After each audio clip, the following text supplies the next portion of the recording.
यात्रा पर अमेरिका। राहुल गांधी अलग अलग शहरों, छात्रों और भारतीय समुदाय के बीच है, संवाद कर रहे हैं। उनके हर बयान पर विवाद है। वॉशिंगटन डीसी में एक इंटरव्यू में राहुल गांधी ने हाल में संपन्न लोकसभा चुनाव की निष्पक्षता पर सवाल खड़े कर दिए।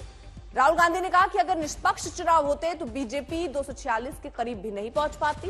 उन्होंने कहा कि बीजेपी की पूरी डिजाइन बीजेपी के मुताबिक तैयार की गई चुनाव स्वतंत्र नहीं था, बल्कि पूरी तरह से कंट्रोल्ड चुनाव था। अमेरिका में जाकर चुनाव आयोग पर निशाना साध रहे राहुल गांधी और ये कह रहे हैं कि पूरी तरीके से नियंत्रित ये चुनाव हुए हैं और अगर निष्पक्ष चुनाव होते तो बीजेपी की सीटें और कम होती। And really, I don't think the BJP, in a fair election, they were nowhere near 240 seats. No way. I mean, I'd be surprised if they had a financial, huge financial advantage. They had locked our bank accounts for one, but huge war chest. The election commission was doing what they wanted. I mean, the entire campaign was structured so Mr. Modi could, do his thing across the country. States where they were weak were designed differently than states where they were strong. So I don't view it as a free election at all. I view it as a rather controlled election. तो राहुल गांधी की कुछ और हिस्से इस interview के भी आपको सुनवाते हैं, जिसमें प्रधानमंत्री मोदी से कह रहे हैं कि वो नफरत नहीं करते। उनकी अलग अलग राय है, अलग अलग विचारधाराएं हैं। कई मौके पर उन्हें प्रधानमंत्री मोदी से सहानुभूति होती है। मैं प्रधानमंत्री मोदी से नफरत नहीं करता हूं, राहुल गांधी कह रहे हैं। हाँ, ये जरूर है कि प्रधानमंत्री और मेरे विचार अलग अलग हैं, हम अलग अलग सोच रखते हैं और कई मौके पर तो मुझे प्रधानमंत्री मोदी से सहानुभूति भी होती है। तो राहुल गांधी जब अमेरिका गए तो कई बातों का जिक्र कर रहे हैं, जिसमें प्रधानमंत्री मोदी के लिए वो कह रहे हैं कि उनके और मेरे विचार अलग हैं, लेकिन मैं नफरत नहीं करता हूं। I mean, you will be surprised, but I don't actually hate Mr. Modi. I don't.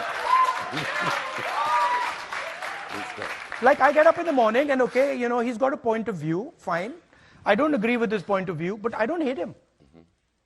And in fact, in many moments, I empathize with him.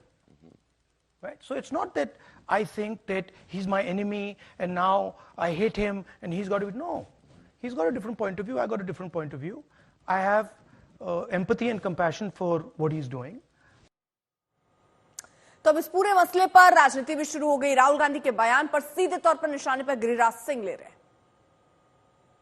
वो तो कह रहे थे कि 400 सीट हम लेंगे, लिख के देता हूं। कहां गया 400 सीट?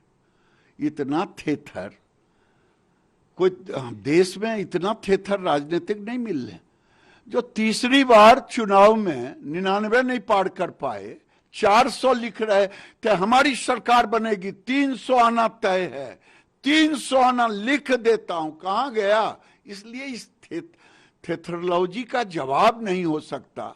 इनके जुबान की जवाब देने के लिए बिलो द बेल्ट जाना पड़ेगा। वो एलओपी हैं, हम तो कुछ दिन लिहाज करेंगे, लेकिन जो आदमी 3 चुनाव में कांग्रेस पार्टी को रसातल में पहुंचा दिया, और जो नरेंद्र मोदी आज पूरी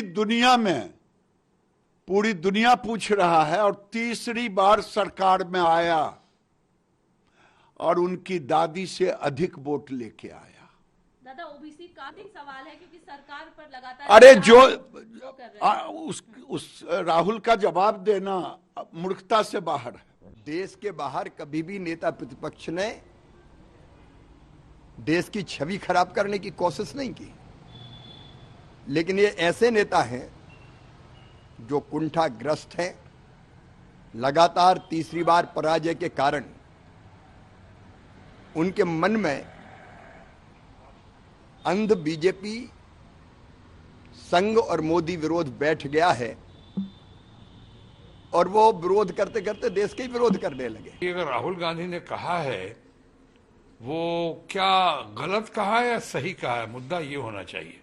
लोग मानते हैं जो राहुल गांधी ने कहा बिल्कुल सही कहा है। वहां पे अगर सही बातें की हैं तो आज के दिन वो राग अलापना कि साहब विदेश में जाकर ऐसी बात नहीं करनी चाहिए थी, इसके 2 पहलू हैं। एक तो ये कि इसकी शुरुआत किसने की? हमेशा हमारे माननीय प्रधानमंत्री नरेंद्र मोदी ने की।